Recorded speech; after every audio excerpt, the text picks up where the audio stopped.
খবরদার, বিবাহ বহির্ভূত গার্লফ্রেন্ড বয়ফ্রেন্ড বলেন, পরকীয়া বলেন, কোন ধরনের শারীরিক সম্পর্ক জায়েজ নাই, এটা হারাম। জিনার কাছেও যেও না।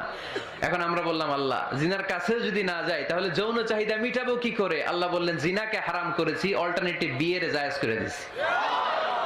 আন-নিকাহু মিন সুন্নতি ফামান রাগিবা আন সুন্নতি ফালাইসা মিন্নি। বিয়ে আমার সুন্নাহ, যে আমার সুন্নাতরে ভালোবাসে না সে আমার উম্মত হতে পারে না। এজন্য যুবক ভাইরা বিয়ে করবা। কি করবা?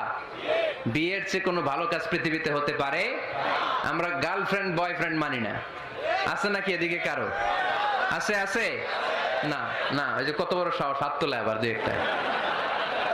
এগুলার পুরা দেহটাই কলিজা। আমার সামনে বসে হাত তুলতেছে, আমার আছে, দেখছেন পুরাটাই কলিজা এগুলার। না, এই জিএফ বিএফ এগুলোর সাথে আমরা নাই। আমরা বিয়ে করব, বিয়ে করলে বরকত দেয় কে? ছেলের বাপ মেয়ের বাপ সহজ করে দেন, সহজ করে দিবেন।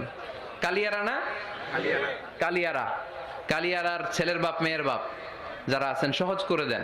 ছেলে যদি মেয়েকে পছন্দ করে, মেয়ে যদি ছেলেকে পছন্দ করে, ছেলে যদি নামাজি হয়, কর্মঠ হয়, মেয়ে যদি ভদ্র হয়, বাদ সাধবেন না, বিয়ে দিয়ে দেন। কারণ বিয়ের চেয়ে ভালো কাজ আর হতে পারে